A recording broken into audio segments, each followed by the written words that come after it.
Hello students, आज हम partnership act की सीए फाउंडेशन के लिए रिवीजन लेंगे। ये फर्स्ट पार्ट होगा रिवीजन का और ये हैंड रिटन रिवीजन होगी। आपने पहले पढ़ा है तो बड़ी अच्छी बात है, बहुत यूटिलिटी मिलेगी। वरना भी आप मेरे साथ बिल्कुल ये साथ में लिखते हुए इसे समझेंगे तो क्योंकि ये आसान एक्ट है तो आप बड़े प्यार से इसे मैनेज कर पाएंगे। सो लेट्स स्टार्ट विद, मैं एक पेज के अंदर ये मोर देन हाफ वे इस एक्ट का आपको लिख के दे रहा हूं। बच्चों, द पार्टनरशिप एक्ट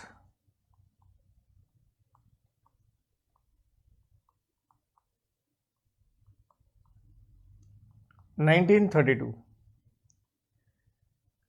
ये एक्ट 8 चैप्टर्स में डिवाइडेड है, कंप्राइजिंग ऑफ 74 सेक्शंस है। मेन एक चीज ध्यान में रखें, वो ये है, आपके सीए फाउंडेशन के एग्जाम में ये बड़ा क्लियरली बताया गया है कि ये एक्ट 12 से लेते हुए 15 नंबर तक एग्जाम में आ सकता है। तो आपके कोर्स में सबसे आसान एक्ट यही है, तो इसको बड़े अच्छे तरीके से करना चाहिए। तो आज हम फर्स्ट पार्ट में 4 चैप्टर्स टिल सेक्शन 38 तक हम रिवीजन करेंगे। स्टूडेंट्स, सेक्शन नंबर 1 में हमारे जो मेन काम की चीज आती है वो है कमेंसमेंट, और इस एक्ट की कमेंसमेंट होती है 1 अक्टूबर 1932 में। सेक्शन 2 में नॉर्मली हमेशा डेफिनेशन से होती है, यहां पे भी है,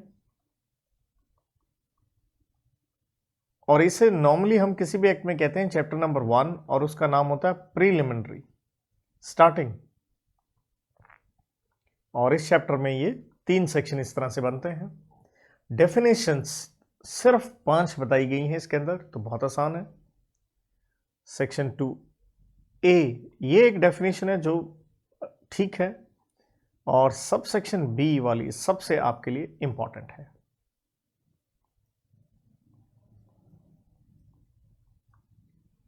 सो सब सेक्शन ए के अंदर आता है एक्ट ऑफ फर्म, जिसका मतलब है कुछ करना या नहीं करना।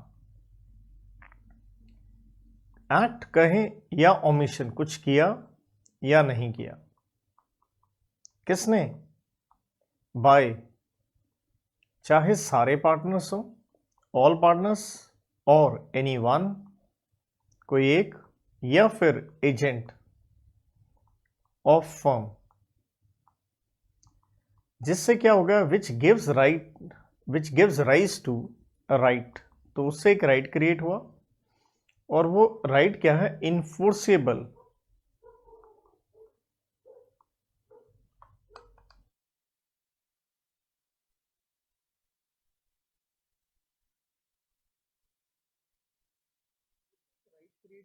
उसके करने या नहीं करने से, और वो राइट इन्फोर्सेबल कौन करेगा? या तो फर्म इन्फोर्स करेगी या कोई और इन्फोर्स करेगा फर्म के against. Subsection B, very important one, that is business. तो कहता है बिजनेस इंक्लूड्स, इसके अंदर आती हैं बच्चों 3 चीजें। TOP, top, T for trade, O से ऑक्यूपेशन, एंड P से प्रोफेशन। तो हर तरह की चीजें पार्टनरशिप में हो सकती हैं, क्योंकि बिजनेस में सब कुछ ले लिया। क्लॉज नंबर C कहता है प्रेस्क्राइब्ड, तो नाम से पता चल रहा है कोई चीज प्रेस्क्राइब की जाएगी इस एक्ट के लिए, तो इसके लिए कोई रूल्स बनाते हुए प्रेस्क्राइब किया जा सकता है। सरकार बनाएंगी रूल्स, अथॉरिटी बनाएंगी rules. D, third party.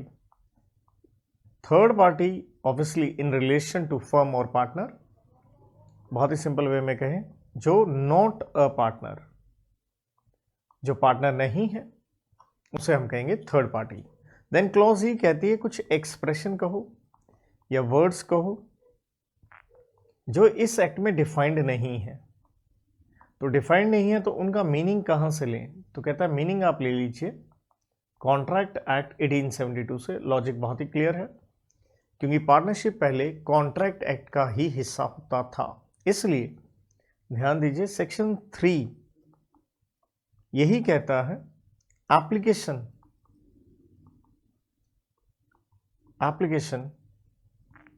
Of contract act to partnership act. पूरा का पूरा कॉन्ट्रैक्ट एक्ट की धाराएं पार्टनरशिप एक्ट पे भी लगेंगी। तो यहां से स्टार्ट होता है आपका चैप्टर नंबर 2, जिसे हम कहते हैं नेचर ऑफ पार्टनरशिप।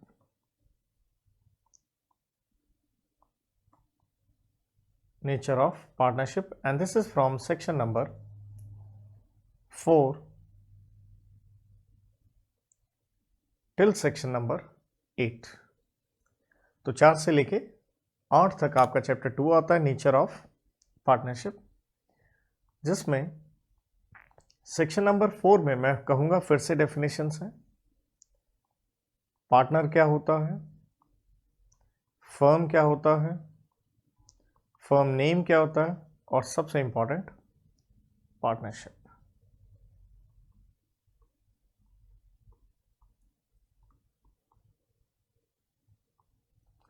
तो सिंपली बात है, पार्टनर का मतलब है इंडिविजुअल, जो लोग बिजनेस कर रहे हैं मिलके कर रहे हैं। अकेले को कहेंगे इंडिविजुअल, और सभी को हम कलेक्टिवली मिलके क्या कह देंगे, फर्म।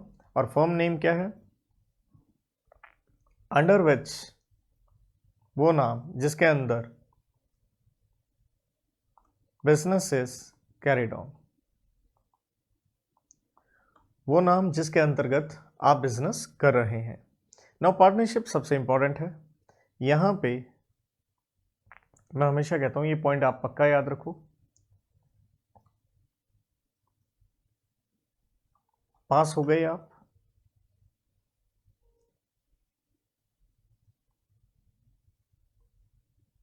पास हो गए मां?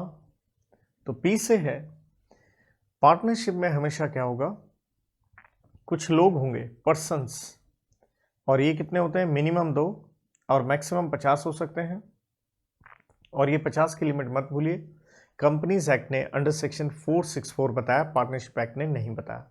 Relation between the persons. ए से पार्टनरशिप बनती है एग्रीमेंट से, जिसे हम क्या कहते हैं, डीड।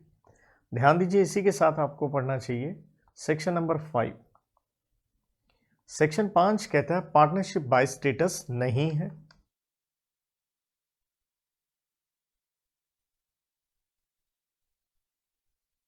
पार्टनरशिप के लिए जरूरी है कि आप एक डीड, एक एग्रीमेंट, एक कॉन्ट्रैक्ट बनाएं। ये स्टेटस से नहीं बनती। जैसे कुछ लोग मिलके काम करते हैं, as what, Hindu undivided family एक स्टेटस है, Burmese Buddhist husband and wife carrying on business, वो एक स्टेटस है। वो आपके धर्म के मुताबिक अराइज होता है, वो एग्रीमेंट से नहीं बनता है। एस से आपने क्या करनी है, शेयरिंग करनी है। नेचुरल है किस चीज़ की, प्रॉफिट्स की, और प्रॉफिट्स के अंदर ही अंडरस्टूड है क्या जाते हैं, लॉसेस। एंड बी से सबसे इंपॉर्टेंट बात है, बिजनेस होना बहुत ज़रूरी है। ये होगी 4 एसेंशियल्स कहें, फीचर्स कहें, और सबसे क्रूशियल है माँ।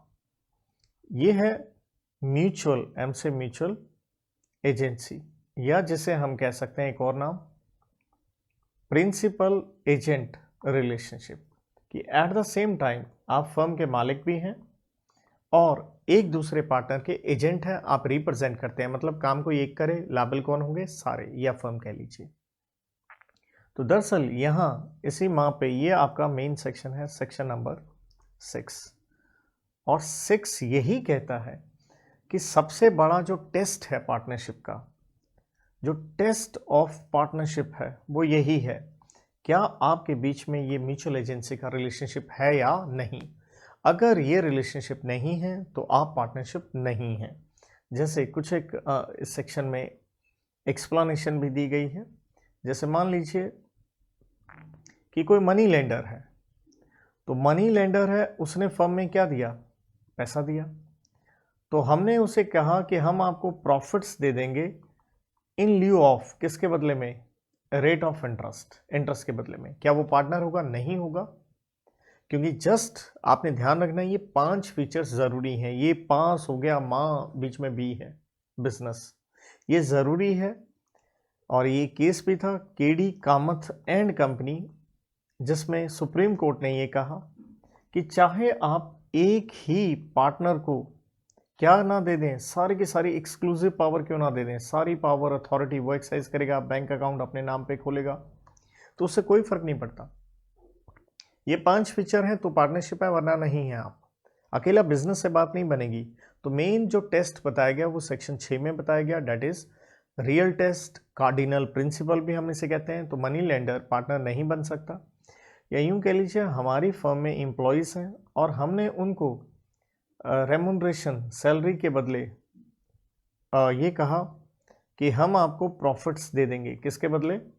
सैलरी रेमुनरेशन के बदले, तो वो पार्टनर नहीं बनेंगे। सेम वे हमारे किसी पार्टनर की मृत्यु हो गई, उसका जो परिवार है, विडो या चिल्ड्रन कहें, हमने उनको कहा आपको शेयर इन प्रॉफिट्स दे देंगे इन ल्यू ऑफ जो ड्यूज थे, किसके ड्यूज थे?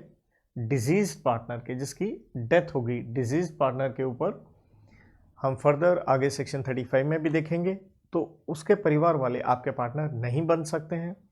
या यूं भी आप कह सकते हैं कोई पार्टनर छोड़ के चला गया, आउटगोइंग पार्टनर कहते हैं उसे, या यूं कह लीजिए प्रीवियस पार्टनर, कोई पहले पार्टनर था, तो हमने कहा साहब आप प्रॉफिट्स ले लीजिएगा इन ल्यू ऑफ उसके क्या? ड्यूज जो फर्म में थे, तो वो पार्टनर नहीं बनेगा। सेक्शन 7 और 8 आप कह सकते हैं ये आता है टाइप्स ऑफ पार्टनरशिप के ऊपर। जो पार्टनरशिप है एट विल हो सकती है।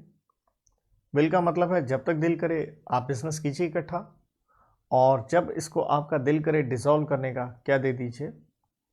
नोटिस दे दीजिए। ऐसे पार्टनर आपका राइट है, फर्म बंद कर सकते हैं आप, एक नोटिस दे दीजिए सभी पार्टनर्स को। तो जो उसमें डेट लिख दी उस दिन से बंद हो जाएगी, नहीं लिखी तो जिस दिन आपने नोटिस दिया फर्म उस दिन से बंद हो जाएगी। और सेक्शन 8 में आता है पार्टनर, फिक्स पार्टनरशिप कह सकते हैं आप इसे, या चलिए एक आ गया विल अपनी मर्जी से, एक होता है फिक्स पार्टनरशिप, हम 4 साल के लिए करेंगे, तो उस तरह से भी कह सकते हैं। और सेक्शन 8 में बताया गया है पर्टिकुलर पार्टनरशिप। तो जो मैंने कहा फिक्स पार्टनरशिप, वो पार्टनरशिप एट विल का रिवर्स हो जाएगा, सेक्शन नहीं है उसका। पर्टिकुलर पार्टनरशिप का मतलब क्या हो गया? ये एक पार्टनरशिप बनी है किसी एक खास कार्य के लिए, एक टास्क के लिए, एक काम के लिए, एक ऑब्जेक्ट के लिए, कि फ्लाईओवर बनाएंगे उसके बाद पार्टनरशिप खत्म, वो भी फ्लाई हो जाएगी। तो टास्क कंप्लीट, पार्टनरशिप कंप्लीट, खत्म, it comes to an end. जबकि अगर आप बना लेते हैं जनरल पार्टनरशिप, तो जनरल का मतलब क्या हो गया? किसी एक कार्य के लिए नहीं है तो वो चलती रह सकती है। तो इसके बाद बच्चों यहाँ से स्टार्ट होता है चैप्टर 3, और ये है रिलेशन किसका? ऑफ पार्टनर्स, पार्टनर्स का रिश्ता किसके साथ?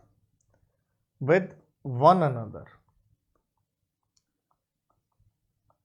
पार्टनर्स का संबंध एक दूसरे के साथ, और ये एक लंबा कंसेप्ट है, सेक्शन 9 से 17 पढ़ेंगे। इसके अंदर आप मेन लेके चलिए, आपको पार्टनर के क्या दिखेंगे? राइट्स एंड ड्यूटीज दिखेंगी, क्योंकि एक दूसरे के साथ रिश्ता है।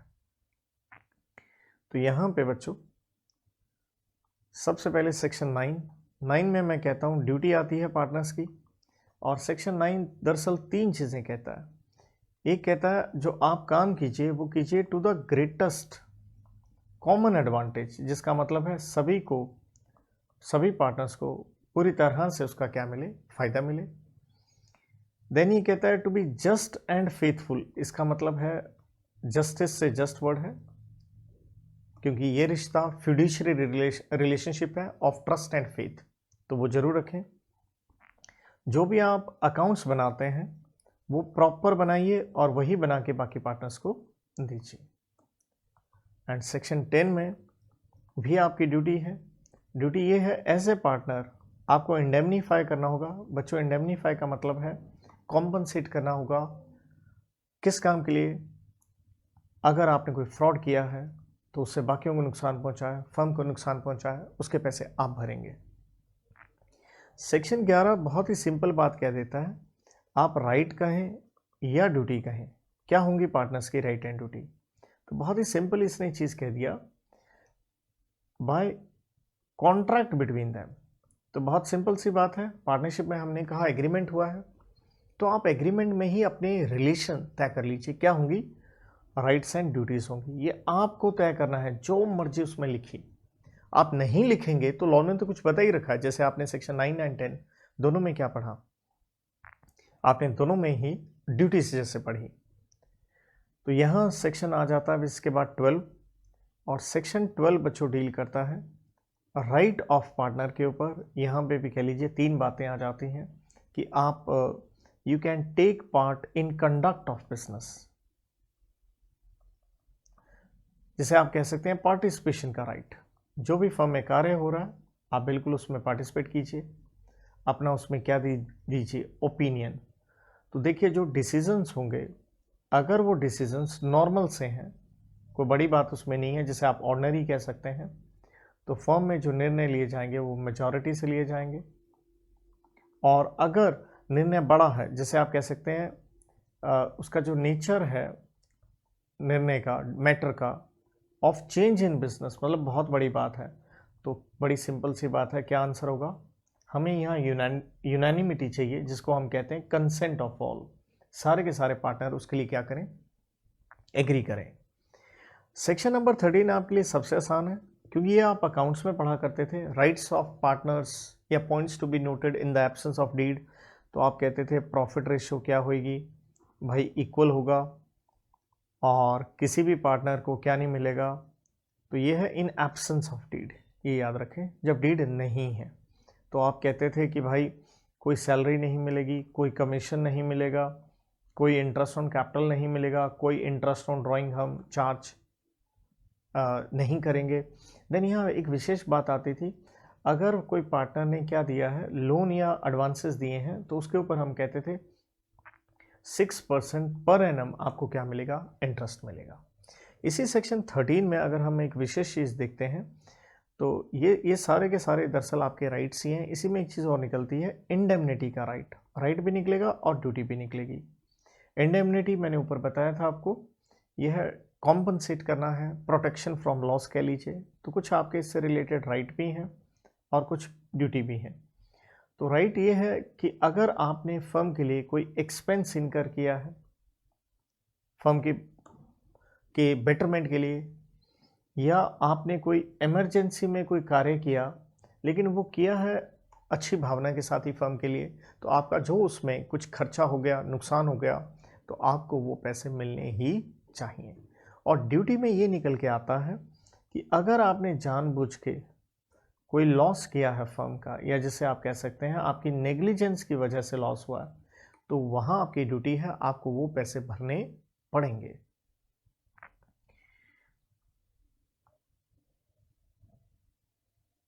देन सेक्शन नंबर 14 में फिर से एक राइट क्रिएट होता है।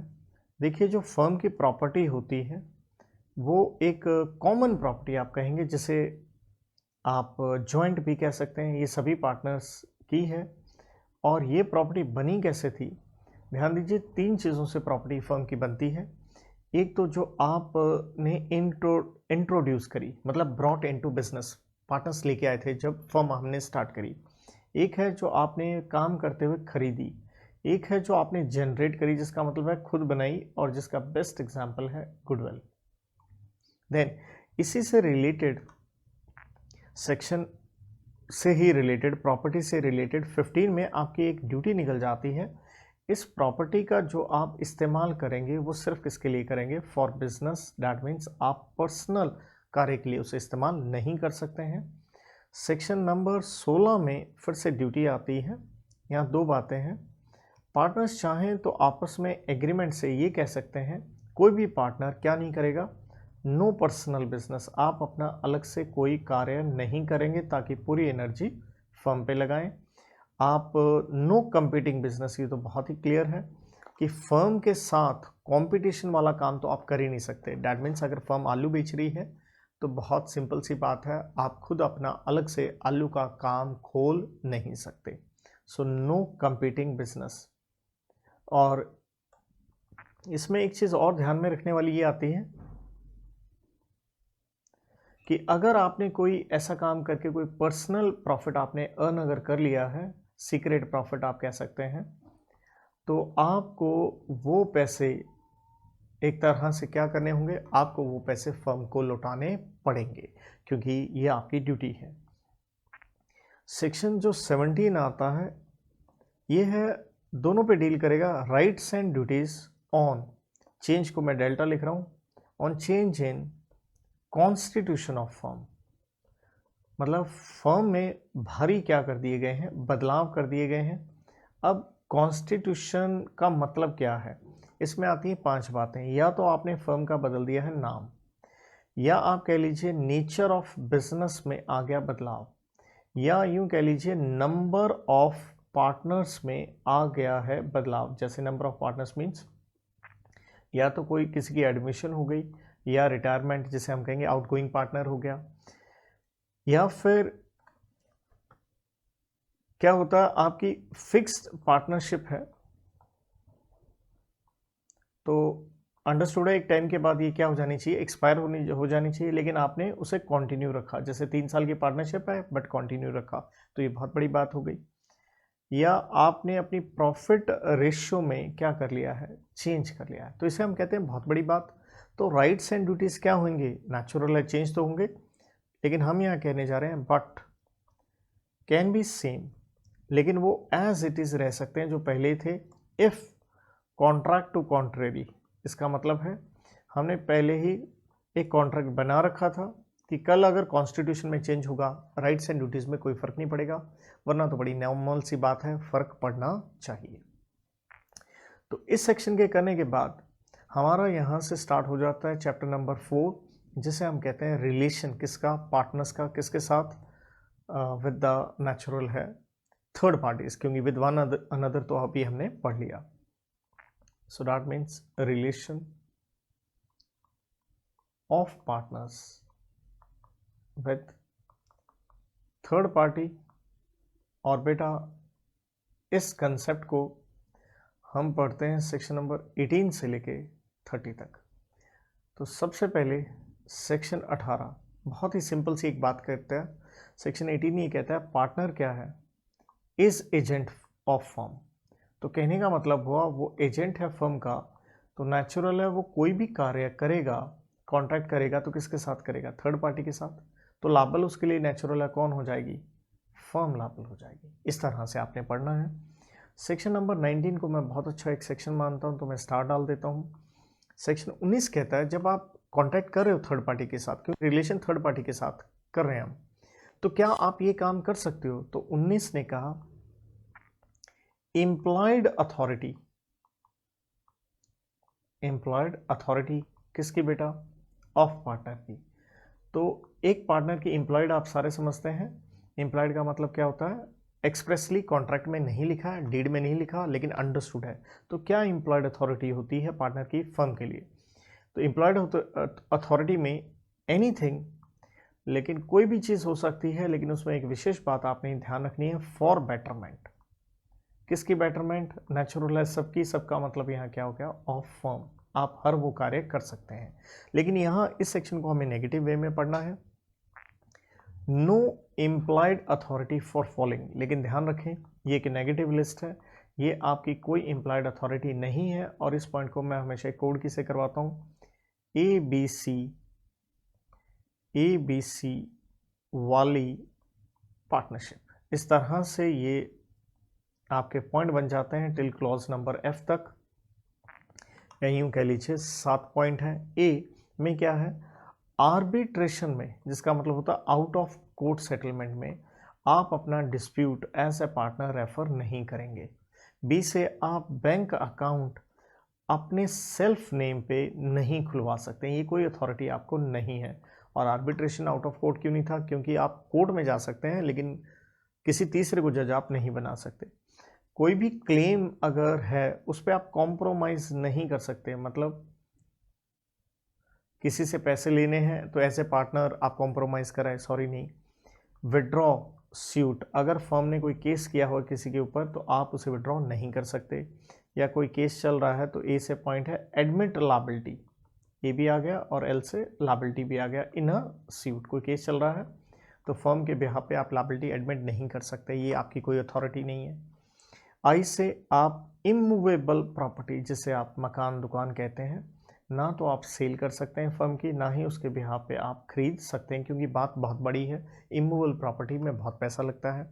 पार्टनरशिप एंटर नहीं कर सकते ऑन बिहाफ ऑफ फर्म, इसका मतलब है हमने अपनी फर्म को पार्टनर बना दिया किसी और के साथ, तो भाई ये आप नहीं कर सकते हैं।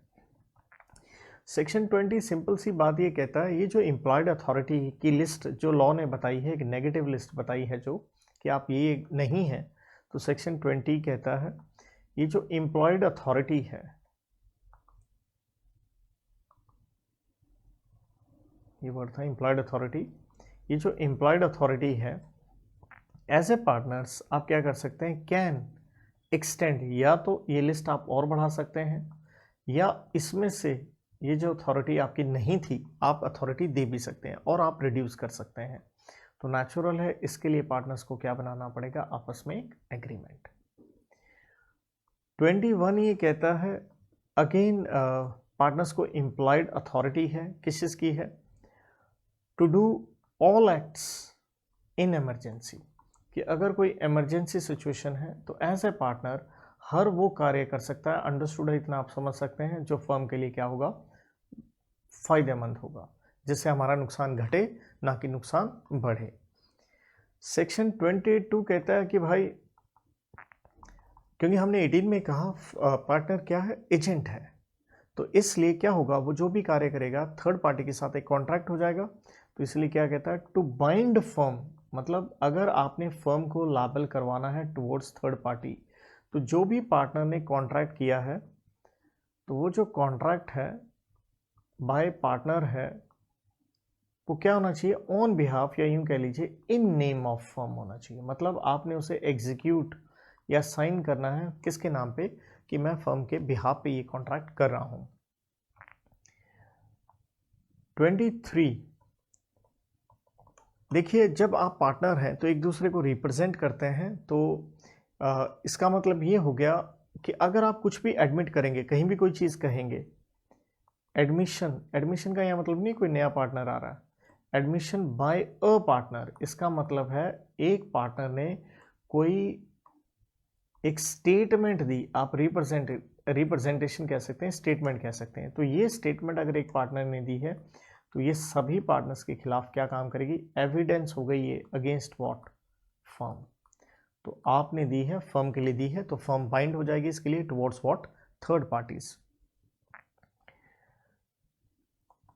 सेक्शन नंबर 24 एक सिंपल सी बात अगर इजी वे में लिखूं तो मैं यूं कहूंगा, नॉलेज ऑफ अ पार्टनर, एक पार्टनर को अगर किसी चीज का पता है तो वो क्या है, इज नॉलेज ऑफ ऑल, तो अंडरस्टूड है, वो नॉलेज है पूरी की पूरी फर्म की, या ऑल पार्टनर्स कह लीजिए। कहने का मतलब यह है, अगर एक नोटिस दिया है टू अ पार्टनर, किसी बाहर वाले ने एक पार्टनर को कोई नोटिस दिया है, तो अंडरस्टूड है उसकी नॉलेज सारी की सारी फर्म को है।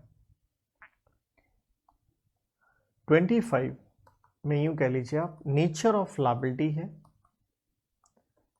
किसकी, पार्टनर्स की, तो आप जानते हैं पार्टनरशिप में वैसे तो लायबिलिटी अनलिमिटेड होती है, जब हम नेचर की बात करें पार्टनर्स की, तो पार्टनर्स की लायबिलिटी क्या है, जॉइंट एंड सेवरल, मतलब वो इकट्ठे भी लायबल हैं और पूरे पैसे, सेवरल मीन्स इंडिविजुअली, एक पार्टनर को पूरे पैसे भी भरने पड़ सकते हैं। देन 26 कहता है लायबिलिटी है, फर्म की है, और यहां क्या हुआ, for wrongful acts of a partner, एक पार्टनर ने अगर कोई गलत कार्य किया तो क्या फर्म लायबल होगी, बिल्कुल लायबल होगी, अगर ये रॉन्गफुल एक्ट किया जाता है in ordinary course of business, कि नॉर्मली बिजनेस जिस चीज़ का आपका है उससे related, ordinary course of business में काम आलू बेचने का है, उससे रिलेटेड ही कोई ट्रांजैक्शन आपने करी है, आपको अथॉरिटी नहीं भी थी, आपने कर ली, क्योंकि आप एजेंट हैं, तो फर्म क्या हो जाएगी, बाइंड हो जाएगी इसके लिए। देन आता है जी 27 section, again liability of firm है। दरअसल ये सारे पॉइंट लायबिलिटी ऑफ फर्म की ही बात है। तो लायबिलिटी है ऑफ फर्म, यहाँ क्या हुआ, अगर क्या कर दी गई है मिस एप्लीकेशन। मिस एप्लीकेशन का मतलब है पार्टनर कोई पैसा खा गया, miss application by a partner. अगर एक पार्टनर पैसा खा गया, जिसे आप कहते हैं मिस एप्रोप्रिएशन, एम्बेसलमेंट, किसी ने दिए, एक पार्टनर अपनी जेब में डाल के निकल गया, तो भैया जिस आदमी ने दिए थे उसकी ऑब्लिगेशन खत्म, या यूं कह लो फर्म उसकी तरफ क्या हो गई, लायबल हो गई। इसके बाद थोड़ी सिचुएशन अगले 3 सेक्शन में बदलेगी, जिसे हम नो डाउट रिलेशन है पार्टनर विद थर्ड पार्टी, लेकिन इसको आप यूं भी देख सकते हैं टाइप्स ऑफ पार्टनर के रूप में। तो यहाँ सेक्शन 28 आता है, इसे हम कहते हैं पार्टनर, इसे आप दो नाम दे सकते हैं, पार्टनर बाय स्टॉपल। स्टॉपल आपको पता ही होगा, to stop someone from denying the fact, by estoppel, या कह सकते हैं पार्टनर बाय होल्डिंग आउट। तो बेसिकली यहाँ क्या चीज़ है, यहाँ पे मान लीजिए आप पार्टनर नहीं हैं, लेकिन आपने क्या किया, रिप्रेजेंट्स, आपने कहा कि आप पार्टनर हो, ठीक है, या फिर आप कह सकते हो परमिट किया किसी को कि वो फर्म का पार्टनर, जबकि था नहीं, लेकिन हमने एक तरह से परमिट कर दिया। और कोई पार्टनर अगर नहीं है, नो डिस्क्लेम, तो आपको उसको डिसऑन करना चाहिए कि मैं पार्टनर नहीं हूं। और यहां पे थर्ड पार्टी ने क्या दे दिया, क्रेडिट टू फर्म उस रिप्रेजेंटेशन पे, तो यहां पे फर्म लायबल हो जाएगी। जैसे एक बहुत ही सिंपल यहां एग्जांपल ले लेते हैं, मान लीजिए x है, y है एंड z है। तो लेट्स से अगर x कहता है y को कि z हमारा पार्टनर है, z सुन रहा है, with in the hearing of z यहां साइलेंट रहा, तो यहां ये z क्या बन गया, partner by estoppel, holding out. एक तरह से आपने, एक तरह से हम यही कह देंगे परमिशन दे दी, रिप्रेजेंट किया, तो अब आप यहां मुकर नहीं सकते। सेक्शन 29 सब पार्टनर, जिसका मतलब क्या हो गया, पार्टनर का आगे पार्टनर। तो देखो जी, एक चीज पक्का पकड़ लीजिए, सेक्शन 31 कहता है कोई भी नया पार्टनर नहीं आ सकता जब तक सारे कंसेंट ना करें। तो इसलिए सब पार्टनर का मतलब क्या हो गया, पार्टनर ऑफ पार्टनर। तो ये पार्टनर ऑफ पार्टनर है, ध्यान रहे ये फर्म का पार्टनर नहीं है, क्योंकि फर्म में कोई पार्टनर आएगा तो बेटा सबसे पूछ के आ सकता है, वरना आ ही नहीं सकता। तो इसलिए हम इस सब पार्टनर को एक नाम और देते हैं, हम इसे ट्रांसफरी कहते हैं। क्यों ट्रांसफरी, क्योंकि पक्का पार्टनर ने क्या किया, ट्रांसफर किया है। क्या ट्रांसफर किया है, अपना हिस्सा, या जिसे आप कह सकते हो इंटरेस्ट, किसी और पार्टनर को शेयर दिया है अपना। तो इसलिए इस सब पार्टनर के अगर हम राइट्स देखते हैं, तो इसका कोई भी राइट नहीं है, नो राइट इन फर्म। फर्म में इसे कोई राइट नहीं मिलेगा, एक्सेप्ट सिर्फ एक जगह मिल सकता है, ऑन डिसोल्यूशन। अगर फर्म क्या हो जाती है, डिसॉल्व हो जाती है, और वहां पे सिर्फ अकाउंट्स ये इंस्पेक्ट कर सकता है, ताकि ये ट्रांसफरर पार्टनर से, जिसने अपना हिस्सा बेचा, अपना शेयर क्लेम कर सके। तो इसका जो राइट है अगेंस्ट वो क्या है, पार्टनर ही रहेगा, और उस पार्टनर से ये अपना क्या मांग सकता है, शेयर, चाहे वो प्रॉफिट्स में कहें, पीपी कहता हूं मैं इसे, प्रॉफिट्स या प्रॉपर्टी में, आप बस उसी से शेयर ले सकते हैं। फर्म के खिलाफ आपका कोई राइट हो ही नहीं सकता। नाउ बच्चों, सेक्शन नंबर जो 30 है इस चैप्टर का, that is very important one, उसे बहुत अच्छे से आपको करना चाहिए, और वो है minor as a partner. Minor के ऊपर आता है, तो उसे बहुत अच्छे से आप समझिए। तो सेक्शन 30 माइनर एज पार्टनर, तो देखिए पहली बात है, माइनर जो होता है, सिंपल सी बात है, can't enter into partnership, can't enter, या यूं कह लो कांट मेक पार्टनरशिप। और उसकी वजह तो आप सारे समझते हैं, वजह बहुत सिंपल है। वजह ये क्या है, क्योंकि वो एक इनकेपेबल पर्सन है, क्योंकि कॉन्ट्रैक्ट एक्ट के सेक्शन 11 के मुताबिक एक मेजर आदमी ही कॉन्ट्रैक्ट कर सकता है, और पार्टनरशिप में हम पढ़ के आए सेक्शन 4 में एग्रीमेंट बनता है, तो आप पार्टनरशिप कैसे बना सकते हैं। लेकिन एक चीज सेक्शन 30 अलाउ करता है कि आप उसे एडमिट करवा सकते हो फर्म में, कैन बी एडमिटेड, वो फर्म को ज्वाइन कर सकता है फर्म बनने के बाद इन फर्म। वो ज्वाइन होगा सिर्फ प्रॉफिट्स के लिए, क्योंकि माइनर को सिर्फ फायदे हो सकते हैं, नुकसान नहीं हो सकता। फॉर प्रॉफिट्स के लिए वो ज्वाइन कर सकता है, और इसके लिए चाहिए कंसेंट ऑफ ऑल पार्टनर्स। अगर सारे के सारे पार्टनर्स एग्री करें तभी एक माइनर ज्वाइन कर सकता है। तो इस क्वेश्चन को आपको दो कैटेगरी में पढ़ना चाहिए। इस माइनर की पोजीशन, माइनर की पोजीशन, उसकी पोजीशन हमें देखनी है ड्यूरिंग माइनॉरिटी, कि जब वो है ही बच्चा 18 से कम का है, और दूसरा हमें देखना है रिवर्स में ऑन अटेनिंग मेजॉरिटी, जब वो 18 साल का हो गया तो देखिए ड्यूरिंग माइनॉरिटी अगर हम बात करें तो आप मेन दो चीज़ें कह सकते हैं। आप उसके हक के हिसाब से देख सकते हैं, आप उसकी लायबिलिटी के हिसाब से देख सकते हैं। अगर हम उसके हकों की बात करें तो ऑब्वियसली उसे शेयर मिलेगा, वही वर्ड पीपी पूरा लिख सकते हैं आप, प्रॉफिट में, प्रॉपर्टी में। वो अकाउंट्स जो बुक्स हैं उन्हें वो एक्सेस कर सकता है, देख सकता है, वो इंस्पेक्ट चेक कर लेगा और उनकी कॉपी भी ले सकता है।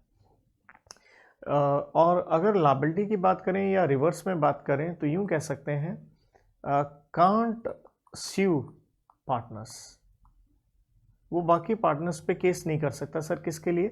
अरे इन चीज़ों के लिए, अपने शेयर इन प्रॉफिट अकाउंट्स वगैरह के लिए, unless severs connection with the firm. इसका मतलब है अगर वो पार्टनरशिप से एग्जिट मारना चाहता है तो कर सकता है, वरना नहीं। लायबिलिटी की बात आगे हम कहें अगर पॉइंट बनाते हुए तो यूं कह लीजिए जो उसका share in profit and property है उसके लिए वो लायबल है फॉर डेट्स ऑफ फर्म। तो फर्म के जो डेट है उसके लिए उसका जो प्रॉफिट में शेयर है, प्रॉपर्टी में शेयर है, वो लायबल होगा। लेकिन ध्यान रहे नॉट पर्सनली लायबल, वो खुद ब खुद लायबल नहीं कि खुद जेल चला जाएगा, या उसकी जो प्राइवेट प्रॉपर्टी है वो इस कार्य के लिए लायबल नहीं होगी। यहाँ पे एक इंटरेस्टिंग चीज़ ये भी आती है कि अगर फर्म इफ इंसॉल्वेंट हो जाती है तो नेचुरल है हिज शेयर, जो उसका हिस्सा है इन प्रॉपर्टी, जिसे आप एसेट्स कह सकते हैं, तो इन प्रॉपर्टी में जो उसका हिस्सा है वो किसके पास चला जाएगा? वो चला जाएगा एक कोर्ट के ऑफिसर, जिसे आप क्या कहते हैं ऑफिशियल रिसीवर या असाइनी के पास चला जाएगा, क्योंकि इसके लिए उसकी प्रॉपर्टी लायबल भी है। अब ऑन अटेनिंग मेजॉरिटी उसे क्या करना है? तो पहले मैं आसान आंसर यहाँ बोल दूँ, विद इन 6 मंथ्स, तो जैसे ही वो 18 साल का हो गया उसके 6 महीने के अंदर अंदर वो क्या दे? टू गिव, उसे एक पब्लिक नोटिस देना है।